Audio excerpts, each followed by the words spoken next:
Hello and welcome once again to Pyramid to Premiership with me, Bazza D, continuing our Forest Green Rovers FIFA 2018 career mode save. As you can see, we are up against it potentially today.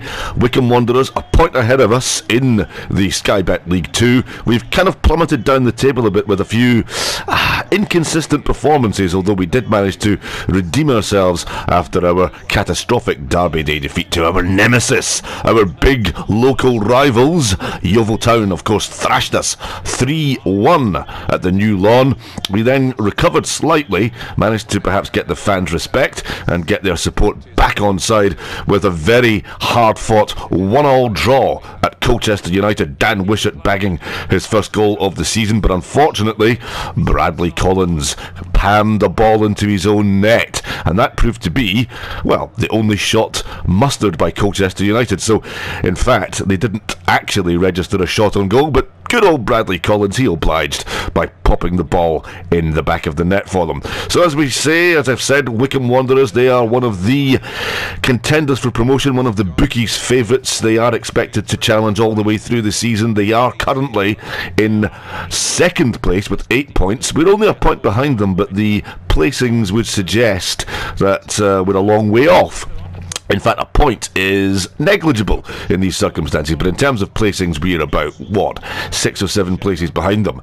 As you will see, there are some unfamiliar names in our starting lineup today. It was, of course, transfer window time, and the excitement was raging and frothing around the new lawn as we battled to get new players in. Now, I felt that we needed some cover, a bit of strength and depth, because we were a bit light in certain areas, and we needed to get bodies in. As Christian Deutsch gets us underway here, we're in our rather natty black and white hooped away strip. As I've said, it's very reminiscent of a Queen's Park ensemble. Yeah, so we've brought in two guys who we'd previously had cursory talks with. In fact, we'd gone ahead and agreed fees with the respective clubs of Alan Smith, former Manchester United and Leeds United stalwart. He was a hero for Manchester United and particularly Leeds United in his heyday, and there's a shot coming in, and Bradley Collins perhaps does enough to redeem himself after that catastrophic own goal last week. That one's bending in towards the top corner, and he manages to get both palms and claw the ball away to safety, and Wycombe Wanderers are the first to threaten. We have the corner. Let's see how we can match up against this and defend against this attacking ploy by Wycombe Wanderers. In the ball comes, swung very deep towards the edge of the penalty area, and eventually it's swept away. Here's Harriman, plays the ball into Stewart. Stewart knocks the ball wide to O'Neill. O'Neill looking for some options, and he's forced by our blanket smothering defence to spray the ball well wide out to the left wing, and eventually we managed to get the danger clear, but that's a rather hurried header, a harried header, not much concentration in that as Wishart picks up the ball and tries to play safe. Downs, he's one of our new signings. We'll come to him in a minute with a brief pen pick, but as I was saying, Alan Smith has joined the club. We managed to get him for, I think, £50,000 from Notts County. That's a dangerous ball at the back post, but Bradley Collins is Mr. Secure Hands, and that bowled out ball is rather remiss, and it falls straight to a Wycombe Wanderers player, and Cachette gets the shot in. Neat turn, snake-like swivel, and a lethal shot just flies wide of the Forest Green Rovers post, and you'd have to say perhaps Bradley Collins, let's give him a bit of credit, he had that one covered. We'll give him that consolation.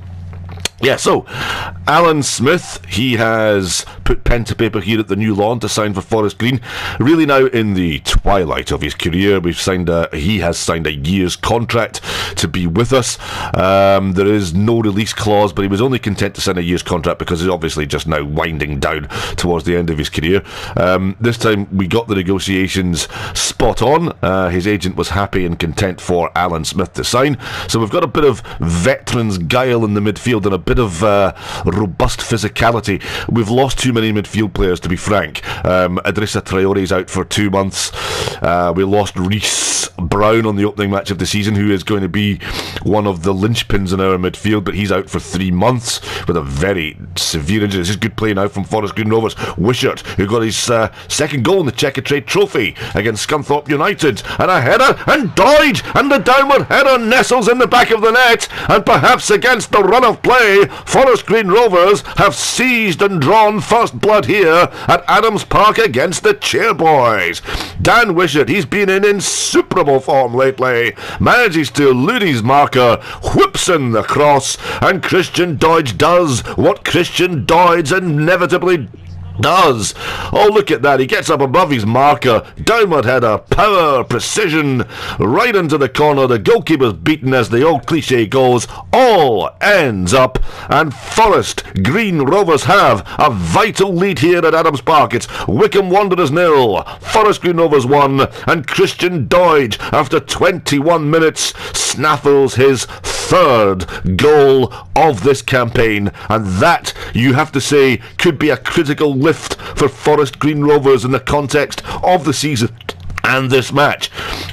Immediately, Akinfenwa, the beast, he moves forward, plays the ball into Bean. Bean on, and Casquet eludes the defence there, and I have to say, perhaps the little swivel under the stud of the ball bamboozled our defender, but that is a vicious strike. Bradley Collins watches in some relief as it coasts and sails and launches itself over the crossbar.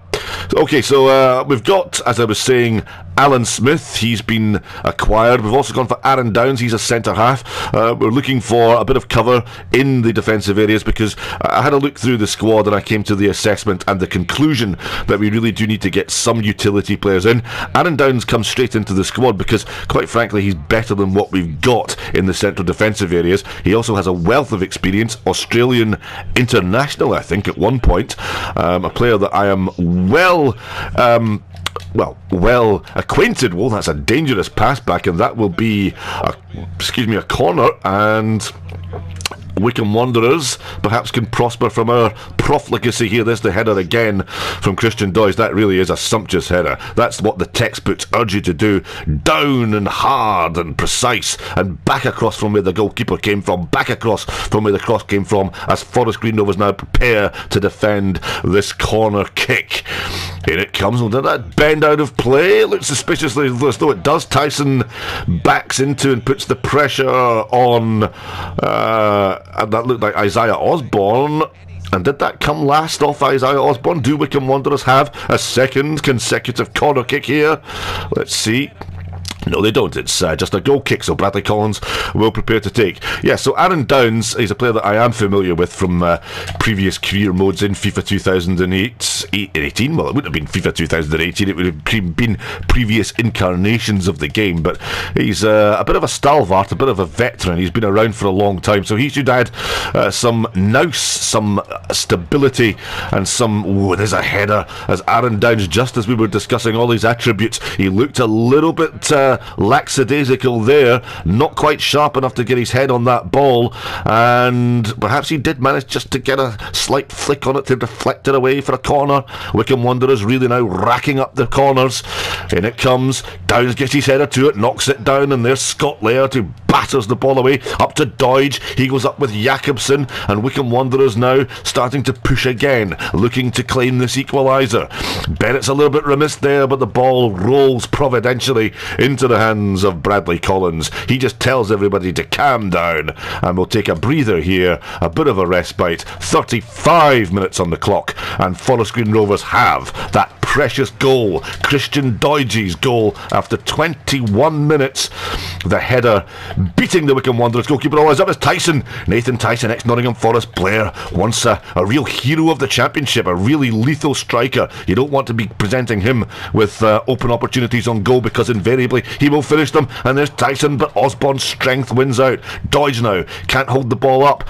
The ball's knocked back and eventually into the security of the goalkeeper, who just lays the ball forward to Downs. Downs, oh, that's a misplaced ball from the new boy. But eventually the Wycombe Wanderers player is ushered out of it as Alan Smith now gets a flick of the ball. That's a lovely pass from Smith. Can Wishart get in behind Harriman, but Harriman tidies up, remains calm and plays the ball out wide, but it's intercepted by Laird, and Wycombe Wanderers' attacking ambitions are quashed once again, but they have a throw-in. We've got 4 minutes of injury time. We're right at the end of the first half. We have the vital lead, Wycombe Wanderers 0 and a Forest Green Rovers 1. Can we just see this out to half-time? Can we hold out for these 4 additional minutes? Good play there, but Tyson turns 2 men, and Alan Smith has to try and battle back, tries to track back, and I think Alan Smith has clipped the heels of Akinfenwa, and that will be a free kick deep into injury time in a very promising position for Wycombe Wanderers. But oh no, it's actually a free kick for ourselves. Has Akinfenwa perhaps gone over a bit too easily? That, I have to say, looks questionable from the officials. I thought Alan Smith caught the back of Akinfenwa's heels and bundled him over, but no, and there's Osborne getting in there.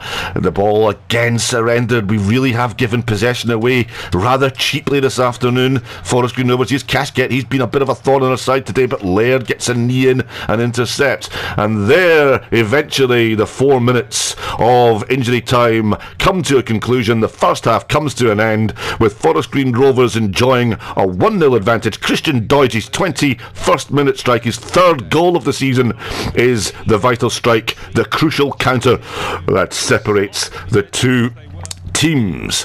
So, during the half-time interval, that allows us now to expand upon and elaborate upon our final new signing, a young 19-year-old striker.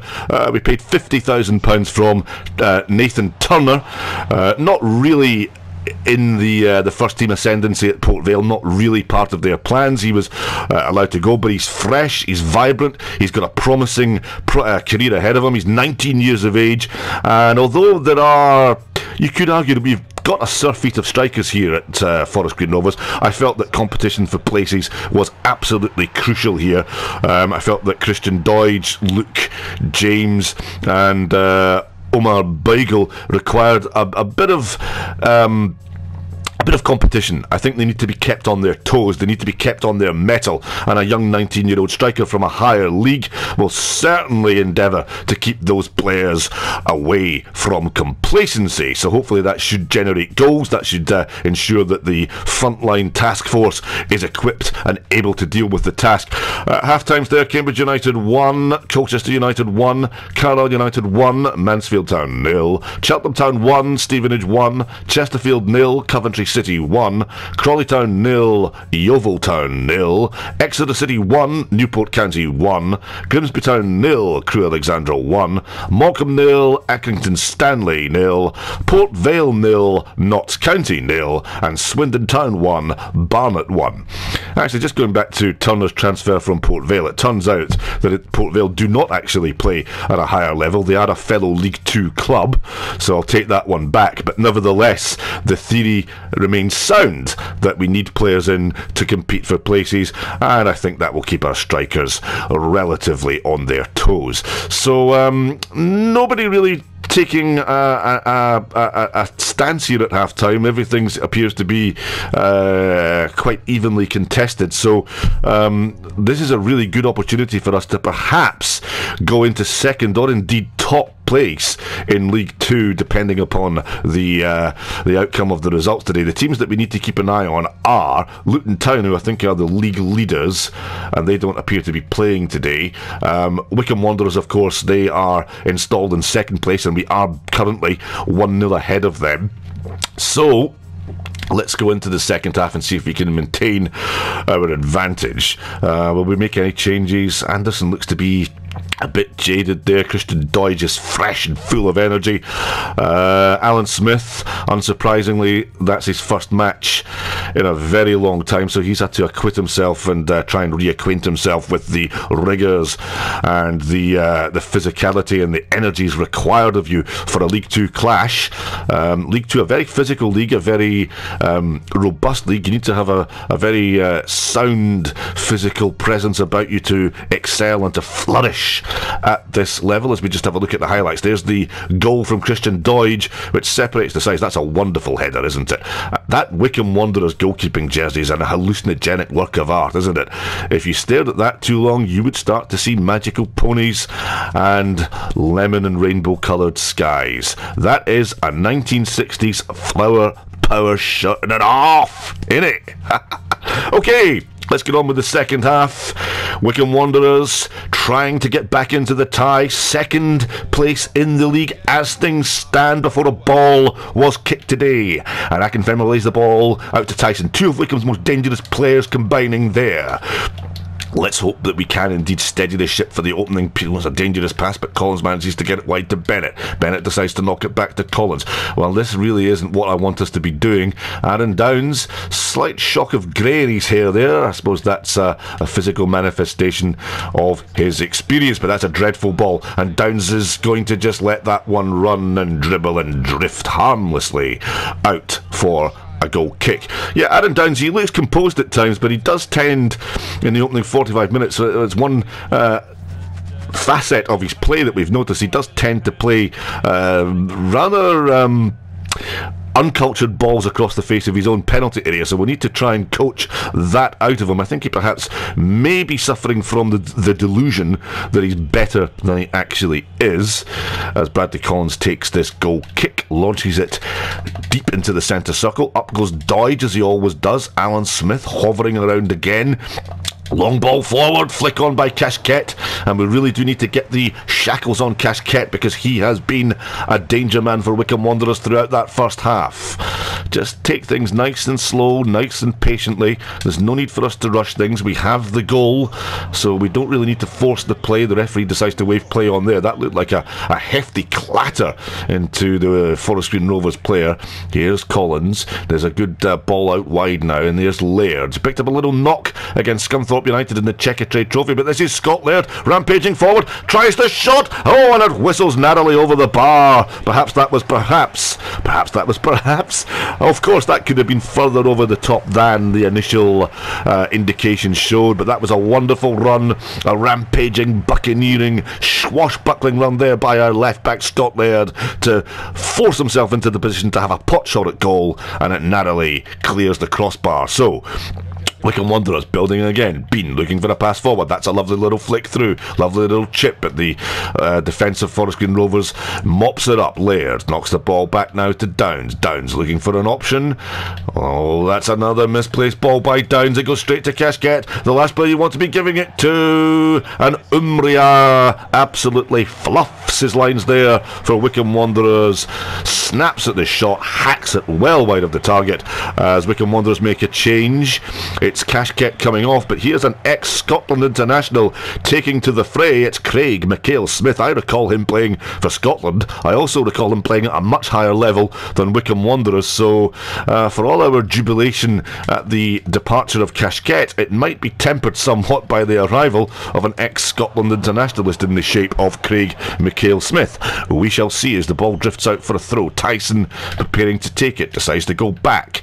Here's El Abd, knocks the ball into Stewart. Stewart plays the ball forward to Saunders. He's looking for the run now on the left hand side. The fullback provides it, but Wishart comes over and provides cover. Laird now. Laird just casually plays the ball across the face of goal. Collins, he's got a runner here in Bennett. Bennett, oh, that's intercepted by Tyson, and the ball comes in towards, that's Akinfenwa, denied by a last ditch but really calm and composed tackle by Aaron Downs, and that is what the big Australian, the experienced Australian centre half is capable of.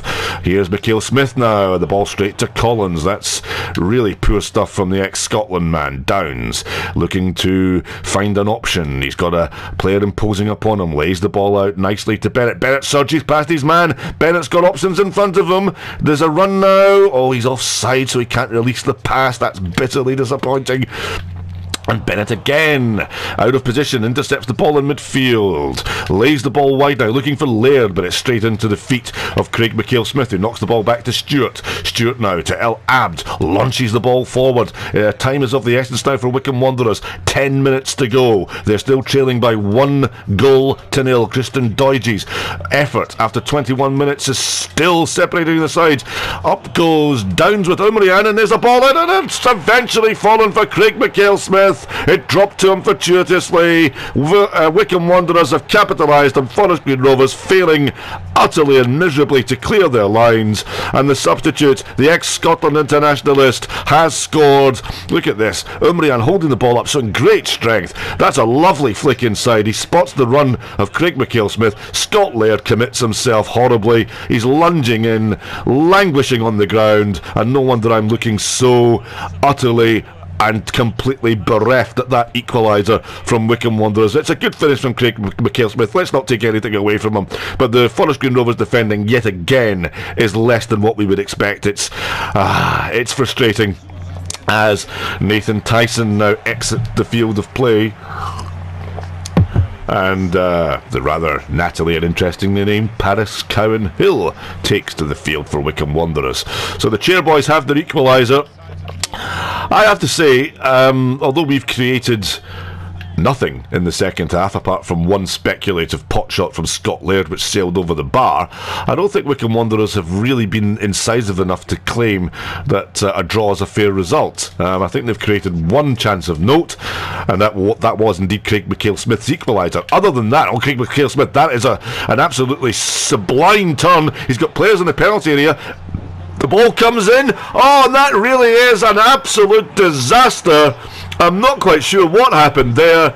The ball was crossed in by Craig McHale-Smith. It eluded two defenders. Oh, Bradley Collins. If you're going to come out, son, you've got to claim that ball. You've got to take Bennett, your own player, and you've got to take the Wycombe Wanderers player out of the equation. And Paris Cowan Hall, possibly with his first touch of the match, has given Wycombe Wanderers a vital lead, and that could prove to be the winning goal. It's a defensive error. It's a goalkeeping mistake. Oh, dearie me. Oh, there's Bradley Collins again. Tries to lay the ball out. We're into the 90th minute. There's 3 minutes of injury time. Just get that ball forward, Big Benny. Get it forward.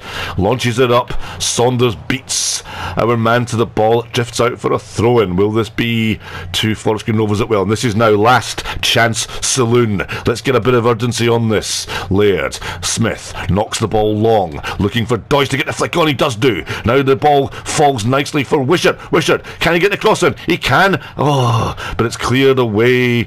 And Wycombe Wanderers have prevailed.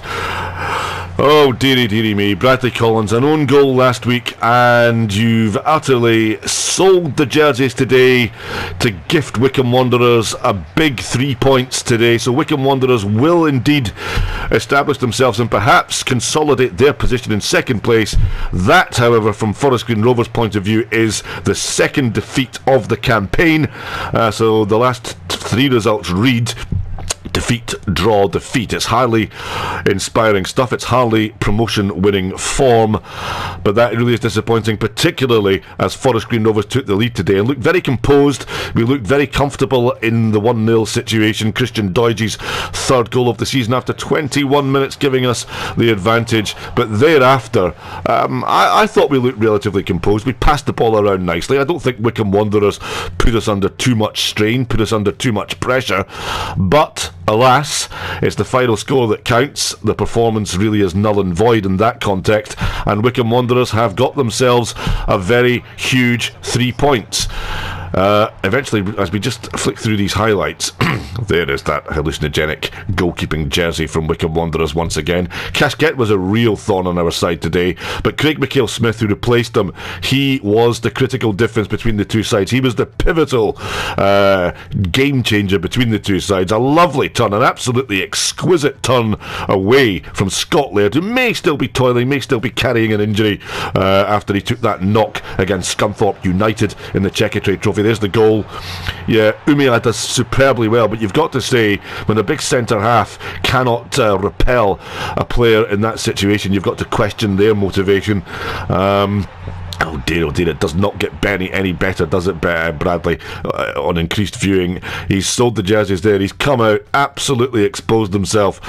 He's not made any contact with the ball, and if you come flying out of your goal to claim the ball, if you're shouting that that's your ball, you really have to ensure that you take that ball and you take every other player out in the process, and Bradley Collins unfortunately failed apathetically to do that. So Wycombe Wanderers have the 2-1 win. Let's just see other results elsewhere that may impact upon us. Coventry City get a good 2-1 at Chester, good 2-1 win at Chesterfield. Crawley Town 1, Yeovil Town 1. Okay, so let's have a look at the league table then. It's going to make rather depressing reading from a Forest Green Rovers point of view. There's Wycombe Wanderers topping the table with 11 points. It's looking very tight at the top though. We've got Cheltenham Town tucked in behind them on 11 also, so Wycombe Wanderers just edging it on goal difference at this moment in time. Notts County occupy the third and final automatic promotion place on 10 points. So yeah, look at that. There's barely a cigarette paper between the top three. It's just goal difference and a solitary point, which is the critical defining difference between the sides at this moment in time. So there we go. Wycombe Wanderers on 11 points, Cheltenham Town hard on their heels also on 11 points, and Notts County on 10. If we read down in the promotion playoff positions, Exeter City, who we face next, we've got a home tie, a very, very demanding home tie coming up against Exeter City in our next fixture. They're on 9. Colchester United, who we drew with last week, they also find themselves on 9 points. Luton Town 8, Morecambe also on 8, and then out with the promotion playoff places we've got Swindon Town on 8 points, Grimsby Town on 7 points, and we're still tucked in there on 7, just behind Chesterfield and a point above Yeovil, which may be some that may be some darkly bitter and some consolation for our fans that were above our Derby rivals. Let's have a look down the table, and we've got Stevenage propping up the whole lot. Quite an interesting number of sides who have yet to record a win. Cambridge United being the highest of them. Somehow they have got themselves into 16th place without a win, possibly because it's 5 draws, which has given them the 5 points.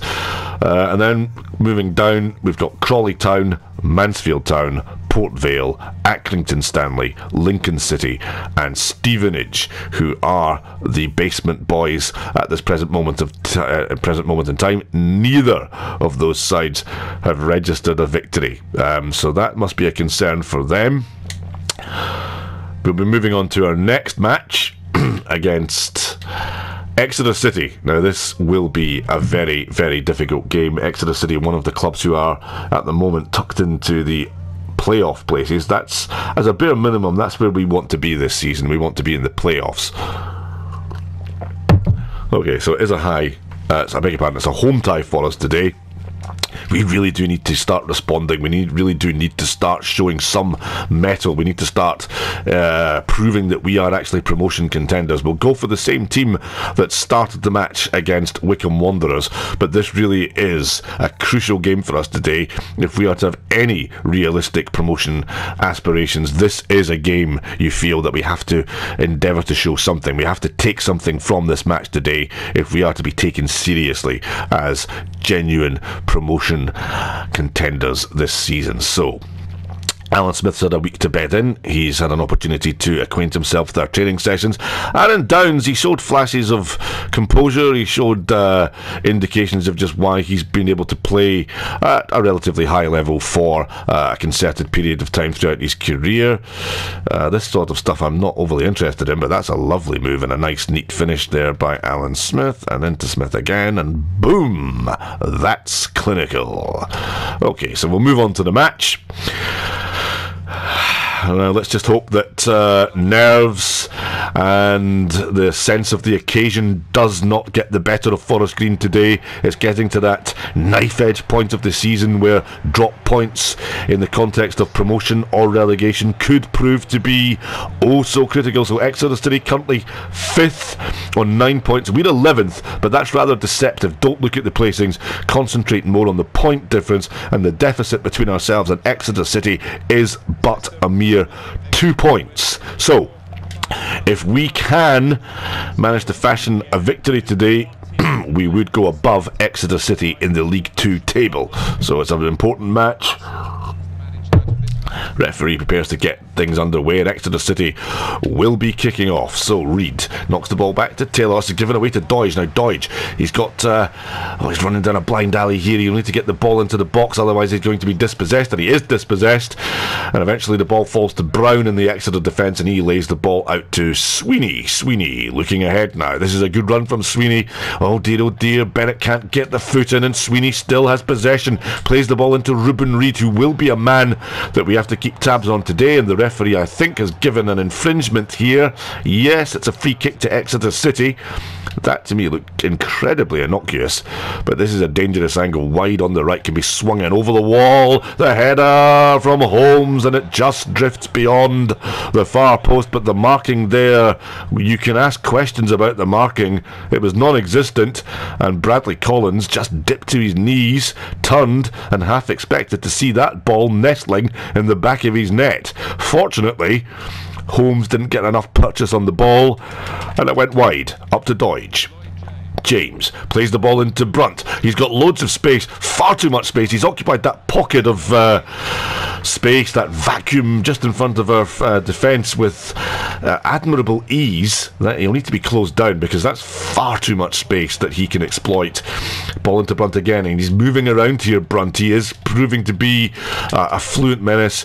Collins gets a little nick on that, and it runs through harmlessly to his namesake, Collins. I still haven't established yet whether these two are related or whether it's just entirely a coincidence. Oh, good ball in there. Anderson decides to take the shot. Oh, just past the upright. Lovely play from Alan Smith to set up the opportunity. Anderson strikes it after running onto the ball, and that is imperceptibly wide of the post. That is narrowly wide. A real chance there for Forest Green Rovers to take the lead and draw first blood in this big match against Exeter City here at the new lawn this afternoon. So Alan Smith then, showing in patches the form and the expertise and the ability that enabled him to become a key player in the Champions League once upon a time with both Leeds United and Manchester United, but now finds himself toiling in the nether regions of English football as his career winds down at Forest Green Rovers. Good play here. There's Laird laying it to Collins. Collins gets the ball out now to Bennett. He's got options ahead of him. Lays it inside now to Osborne. Osborne looking for a pass. There's the option wide. Scott Laird now looks up, assesses the options. He's got the run here from Wishart. Wishart takes on his man, tries, he's still got the ball, but unfortunately it ricochets off his shin and pings out for an Exeter City goal kick. Oh, in fact, the referee has adjusted. It's a corner. The linesman's given the corner, so that must have come off the Exeter City player last. So in comes the corner from Wishart. The header from Brown is blocked by the Exeter City defence.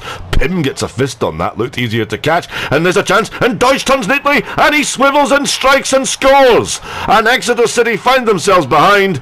It's a goal for Forest Green Rovers. Christian Doidge has scored 2 goals in consecutive matches. He's proving to be a totemic figure. He's proving to be a goal-scoring genius of superlative ability, and that was composure from Christian Doidge, because the ball dropped to him completely unexpectedly. Pym makes a real meal of that. The Exeter City defenders are quite justifiably calling for offside. The ball dropped unexpectedly for Doidge. He takes one touch, swivels those snake-like hips, lashes the ball, gets his foot wrapped round that ball, and dispatches it with aplomb. And Forest Green Rovers have the lead in this critical tie. Christian Doidge, after 16 minutes, his 4th goal of the season. And let's see now if Forest Green Rovers can hold on to this critical advantage, and let's see if we can banish the ghosts of the Wycombe Wanderers game where we did have an early lead, not quite as early as this, but failed to capitalise on it, failed to build upon it, and ended up losing 2-1. So let's hope that we can now take the game to Exeter City. Here's Laird. Oh, he's just overrun that ball and is dispossessed. He was looking for the pass, should have released the ball earlier. This could be dangerous now, and the ball's in behind, and Ruben Reid shapes up for the shot, lays it back now to Hrustic. Brunt could have been offside, I think he was, but Laird didn't know that, and he played to the whistle, got the foot in, and made the vital tackle. Exeter City now being pushed back. Forest Green Rovers pressing forward, trying to seize home and strike while the iron is hot, trying to capitalise upon the advance. The ball breaks for Holmes, and there's a nice tidy finish. That's lovely play from Exeter City. Again, perhaps you can question Bradley Collins and the Forest Green goal, but that was a beautifully constructed move by Exeter City. James with the final finish. There's the ball from Ruben Reid. We can't be giving him that much space. Ball wide, knocked inside. Oh dear, that is what you call a nutmeg, son. Yeah, he's not even made a proper connection with that. Again, Bradley Collins, I think, can be considered as culpable for gifting the opponents a goal. That is something we're going to have to look at. Meanwhile, Lloyd James has equalised for Exeter City. Yeah, he didn't get enough of a connection on that to beat the goalkeeper. It went through the goalkeeper's legs. I think we're going to have a little private chat with Bradley Collins. We're going to have to try and assess the goalkeeping option, and we can't now bring it. Oh, that's a potentially misplaced pass. Collins remains calm. Bennett flicks. Oh dear, that was not the intended recipient of that pass, and Alan Smith has bustled out of possession. Bennett again. Let's hope this is a better pass. Look at the pressing here from Exeter City. They're like a pack of wolves.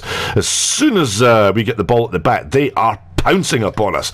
We're going to need to play at a higher tempo than this. Here's Anderson. He's got a lovely ball out wide. That's a great pass. It bisects two defenders. Wishart gets the cross in. Doidge with the header. Seaborn was shadowing him all the way. Kind of put him off, made it difficult to get the header on target. But Seaborn has got the final crucial interception, so it's a corner now for Forest Green Rovers. Whipped in by Wishart. We scored from our last corner. Can we take advantage again? Ball breaks eventually. Oh, and it's drilled in by Laird on the half volley. It nicks off an Exeter City defender. It ricochets wildly out for a corner. There we go. In fact, that could have been two Exeter City players that managed to turn that ball behind, but it's a second consecutive corner for Forest Green Rovers after 29 minutes. Charlie Cooper, he's going over to take the cross kick. Here we go now. Cooper plays the ball in towards the penalty spot. Good header there from Osborne, and the goalkeeper somehow manages to smuggle it away, and the Exeter City defence come away with the ball. We're looking menacing. We're looking very sharp and threatening from set-piece corners. There's no doubt about that. Holmes now for Exeter City plays the ball out wide to Reid. You know, Brunt and Reid, they are absolutely eating up the space. They're switching sides. They are flexibly moving from the centre of the midfield and also wide left and wide right, and we are not picking them up. And look at this, the Exeter City defence, the Exeter City midfield and front line, they really are hustling us, harrying us, pressing with intent, and it's really difficult for us to try and engineer any element of space. But that's a good ball. If Wishart can latch onto it, he can. Wishart looks up, plays the cross in, but that is an aberrant effort. It drifts well wide of the target. No precision in that at all, and Exeter City can rest easy again, rebuild and launch another attack upon the Forest Green Rovers defence. Pym with the goal kick. In your own time, mate. And eventually he gets it out to Moxie. Moxie plays the ball to Holmes. Holmes lays the ball inside to James. James dabs the ball forward to Reid. Nice turn by Reid. Nice control. Nice footwork. Gets the ball onto Brunt. Tries to just probe that ball in behind for Hrustic. But it's eventually snuffled away by the Forest Green defence, and there's a bit of space opening up here. Smith lays the ball wide now to Laird. Laird, there's a long ball and a searching ball, and that's a ball that, Dan Wishart just cannot get the energy, just can't quite get the gallop on, the speed generated to catch that ball as it was always running away from him. And 40 minutes on the clock, and we're still deadlocked here at the new lawn. Forest Green Rovers 1, Exeter City 1. Exeter City moving forward again. You've got to try and repel their pressing game. We might have to tactically adapt something, tinker with our plan at the half-time interval to try and counteract that. There's a ball from Downs. Nice pass to Bennett. Bennett now plays the ball onto Smith. Smith, who's acting really as a bit of a fulcrum. He is the nucleus of the midfield at the moment, but we're being forced back. Collins plays the ball to his namesake, Lee Collins, or Louis Collins rather. Bennett again. It seems to be quite a repetitive function of our play. The ball goes from the back, it goes out wide to Bennett, it's then played inside to Smith, and we don't seem to progress much further than that because Exeter City have a stranglehold on that midfield, and it's very difficult for us to play an incisive ball in behind them. That's what we're going to have to endeavour to do. We're going to have to try and get a killer through ball to bisect that Exeter City defence, to puncture it.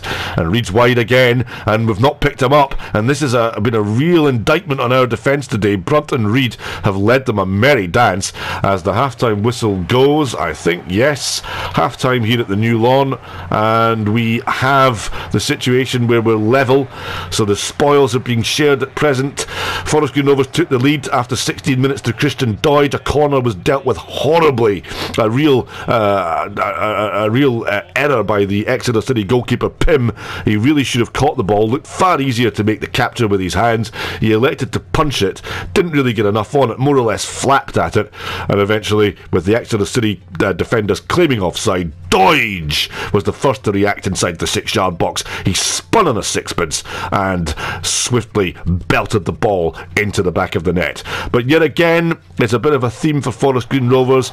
It's a bit of a sense of deja vu, as once again Forest Green Rovers, after starting the match promisingly, after looking comfortable, then relinquished the lead once more. Exeter City getting the ball wide, working it to James in the 6-yard box, and his efforts didn't have enough purchase on it, you would have questioned, to beat Bradley Collins in the Forest Green Rovers goal. However, it then went through Bradley Collins' legs and Exeter City were level. So, once again, it's a familiar story, a familiarly depressing story for Forest Green Rovers, in that we cannot appear to build a foundation and capitalise upon an early goal. So in the second half, we'll just try and tighten things up a little bit. Let's see what tactics we can use to try and ensure that that space that Exeter City have found is nullified. And also Exeter City playing a very high pressing game at the moment, which we're finding it difficult. We're not getting enough time on the ball. We're not getting enough of an opportunity to assess a pass. Okay, so at the moment we're 4-4-1-1. We'll change that to a 4-5-1 attack. That allows a little bit more of an anchor and some more security in the midfield. So that's what we'll go for the second half. Let's see if that can have an impact. Let's see if we can indeed suffocate that space and not provide the oxygen of creativity for Exeter City in the second half. So we're all ready to go now for the second half. Christian Doidge knocks the ball back to Wishart. Wishart to Osborne. Osborne gets the ball wide to Charlie Cooper. He's had a subdued half, Cooper, but he rides that challenge and he's now got the opportunity. Oh, he tries to shoot. Perhaps tries to take Pym unawares, given that Pym has already had a bit of a disastrous afternoon. So perhaps Charlie Cooper just fancying his chances there, thinking, well, you didn't deal with that cross ball very well that led to a first goal. Let's see if you have been rattled by that. And indeed, he may well have been, but it was confident handling there by Pym, and no goalkeeper worth their salt should be getting beaten from that angle and that range, as Exeter City have a free kick. Well, I'm not quite sure Brown was expecting that, but eventually it's funneled to Taylor. And on the edge of the box, here's Brunt, cracks the shot in. Bradley Collins repels it masterfully. And perhaps Bradley Collins has done enough to redeem himself after the error for the own goal. That's a good save, good hands. Manages to parry it away for an Exeter City corner. James, will this be going short? Well, we didn't pick up on that play. Osborne eventually heads it away, but no further than Taylor. And Taylor skips past two players and tries the shot, and it just bypasses the post. That was lovely, intricate footwork by Taylor. Look at this. Oh, one way then the other. I fooled you. Cracks in the shot. It's miles wide in the end up, but Bradley Collins, he watches it fly past with a confident little smirk upon his face. Yeah, Bradley Collins, good save. Perhaps that will restore some confidence for him after the nightmare of that goal. And the ball is rather fortuitously almost broken to Anderson, but Exeter City managed to put the frighteners on him. Oh, Anderson, that's a dreadful pass. And Ruben Reid is taken by surprise, can't control it.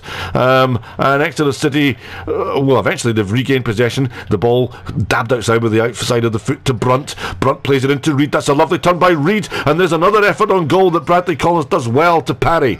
Oh, Reid really did tear our defence apart there. Brunt and Reid combining with absolute delightful ease and manufacturing another golden opportunity for Exeter City that they do also spurn. Well, it has to be said that we are not quite clinging on, but we'll take a 1-1 the way things are progressing at the moment. Exeter City definitely in the ascendancy. Oh, Bradley Collins makes a mess of that, and it's a goal! Oh my goodness me. Just as Bradley Collins was beginning to re-establish his confidence, the corner comes in. I think he misjudged the flight of the ball, put up a lame hand. I think he managed to brush the ball with his fingertips, but it fell invitingly for Ruben Reid, and his header is dispatched into the back of the net, and it's virtually an open goal. Dearie me. That is goalkeeping that is going to be punished. There's no question about that. So that's in 2 successive matches. Bradley Collins has come out to claim a ball, utterly flapped at it, misjudged the flight of the ball, and cost us a goal. I think we're going to have to consider replacing the goalkeeper, which is a shame, because Bradley Collins is, prior to making that error, prior to being left looking like a mug at that corner, he did pull off 2 fantastic saves to keep us in the game, but we now find ourselves 2-1 down and staring down the barrel of 2 consecutive defeats. Here's Cooper. I think we're going to have to make a change here. It's 59 minutes on the clock. We need a bit of urgency. We need to inject a bit of desire in the team. So we'll put Christian Doidge. We'll keep him up front. We'll take Anderson off. And let's see if we can get the new striker on. We'll put Turner on there. And we'll also bring on the flying machine of Luke James. So effectively now we have 3 out-and-out strikers on the pitch, so hopefully they can put the pressure on Exeter City's defence. So 3 out-and-out strikers on the field. This should hopefully enable us to go forward with confidence. It should hopefully create opportunities for us, but there's a misplaced pass already. James into Month.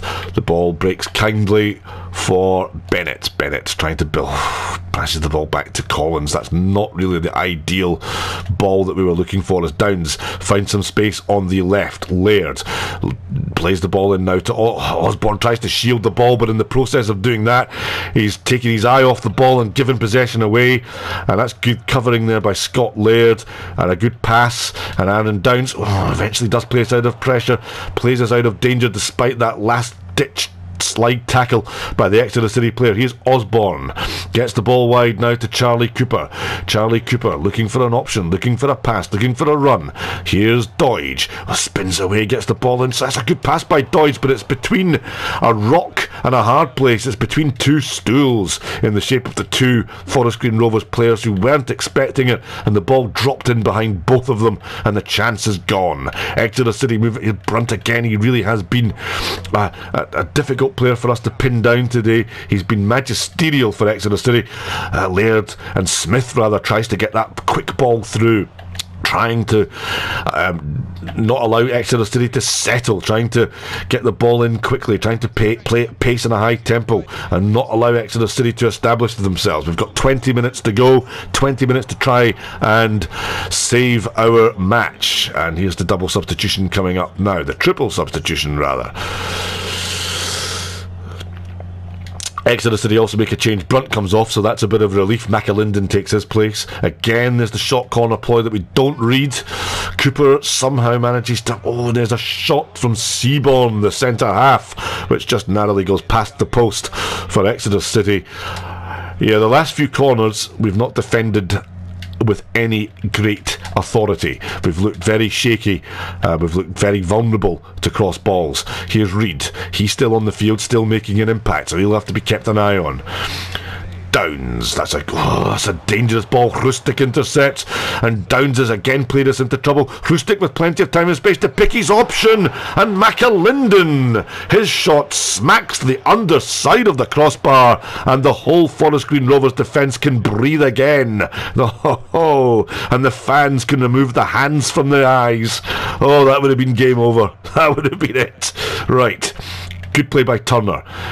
That's a nice introduction to the play. Can we just get this one flicked on? We can. Here's Charlie Cooper. Are there options in the box? Cooper gets the ball over. Oh, that's easily dealt with by Seaborn, who agilely flicks it away just as Turner was making a nuisance of himself. And up forward come Exeter City. McAlinden, he's looked a real player since he came on. We've not managed to pick him up. And look at this. It's James, the goal scorer of the first goal, ghosting beyond the Forest Green defence. Keeper gets it out quickly to James. There's Doidge, sprays it out now to Cooper. Doidge has continued his run. Doidge has got options ahead of him, and he plays it in. Oh, and the tackle denies Luke James just as he's about to pull the trigger, and there's a chance. It's Turner, and it's snaffled away by Brown, and Turner can't just get the foot in to reclaim the ball. Flicked in by Doidge. That's miscontrolled. Pym gathers with relief, and Exeter City are still in the ascendancy, still looking the more likely side to score, although Forest Green Rovers have indeed shown and posted signs of their own intent as the ball drifts out for a Forest Green throw. Misplaced pass by Exeter. 5 minutes to go. Jordan Moore-Taylor comes off. Pierce Sweeney comes off rather, and Jordan Moore-Taylor takes to the field. There's a dangerous ball, but eventually the Exeter City defender is shrugged off. Turner lays the ball out to Smith. Smith buccaneers the challenge, skips over that desperate last effort lunge, and Smith can shape up the cross. In it comes. Oh, James heads away. Smith still with the ball. He's retained possession, whips it back across into the 18-yard box, but it does not find a Forest Green Rovers man, and Exeter City can come away. Laird into Osborne. 1 minute to go. Oh, Osborne, he lost the ball, but then he got it back, and here's a chance now for Turner. Turner, what can he do? He lays the ball in. A chance for James, and the ball just eluded him. It was too high, and the Exeter City defender Seaborn just muscled his way in to flick the ball away to safety, and Exeter City comes storming forward again. Here's Harley, plays the ball into Reid, who's been, oh, great save there from Bradley Collins just to turn and tip the ball over the crossbar. Well, he's had a checkered afternoon, Bradley Collins, there's no question about that, but that was surging like an Exocet missile into the roof of the net, and he does superbly well to turn it over the crossbar and concede a corner. We're deep into injury time. The 90 minutes have elapsed, and Exeter City are unsurprisingly deliberating over this corner. They take it short this time. James plays it in. McAlinden can't control it. We just have to get the ball up the field, and Osborne, in the process of trying to storm forwards, is denied by the final whistle. It's all over. The large travelling support cheer with enthusiasm, and Exeter City have come to the new lawn in a match they knew they had to win to keep the pressure on the teams above them, and a match they knew they had to triumph in to keep at bay ourselves and the chasing pack, and they've done that with precision. They've done it with panache. Their second half performance was one to behold, one to rejoice over from an Exeter City point of view. But from a Forest Green Rovers perspective, we have a lot, and I mean a lot, of hard work ahead of us to try and dig ourselves out of this massive hole, this huge this huge quagmire that we find ourselves lolling and suffering in, even at this early stage of the season. It's a campaign that's beginning to dwindle away from Forest Green Rovers at this moment in time. We have to really pick up. We have to try and sit down, recompose ourselves and go again. But at the moment, it really is a difficult campaign. Once again today we took the lead and failed to capitalise upon that fact. There's the second, there's the equalising goal, and that's what we're up against. A goalkeeper who is displaying all the hallmarks of inconsistency. He's conceding goals like that. He's flapping at a corner, which is what he did for the second goal, and that's the goal that's ultimately cost us the game. But then he's also pulling off top-rate saves such as that, and he had 2 or 3 outstanding saves throughout the afternoon. But unfortunately, his attributes were besmirched, and his copybook was blotted by the 2 goals he conceded today. Here's the second. Dearie me. Okay, we're going to have to go and lick our wounds, and we're going to have to try and reshuffle the formation, try and instill a bit of confidence in the players, and we're going to have to try and focus upon holding on to a lead. Okay, that's the 2 games for today. This has been Bazza D. Don't forget to tune into the YouTube channel. Give us a big old thumbs up. Like to see those big green thumbs up. And if you've got any comments, if you can think of a way for Forest Green Rovers to extricate themselves from this downward spiral of inconsistency and misery, if you can deploy a tactic or suggest a tactic that might be used for us to hold on to a 1-0 lead, to look sharper, to look stronger, to press home our advantage in those situations, by all means, give us a comment. Also, we're on Offside Pies, Irrelevant Football Chat. That's our Twitter feed, offside_pies. Don't forget to have a little look there. And we'll see you soon. Oh, incidentally, I have to add, there will be a new Football Manager. Wrong game. Let's just recharge our batteries and rewind slightly. There will be a new FIFA 2018 career save coming up. This one, you're going to love it. We're going to be going on a little Beano in Europe. Okay, Britain may be out of Europe, but Bazza D isn't. We're going to go on a European adventure. So, it's going to be called, I like this, Bosman's Holiday. So stay tuned for that, look out for that. We'll be advertising it shortly on Offside Pies, our Twitter feed, and also on our YouTube channel. But until the next time, hope you enjoyed that. Hopefully Forest Green can come back refreshed and we can start winning a few games. For now though, it's bye bye from me.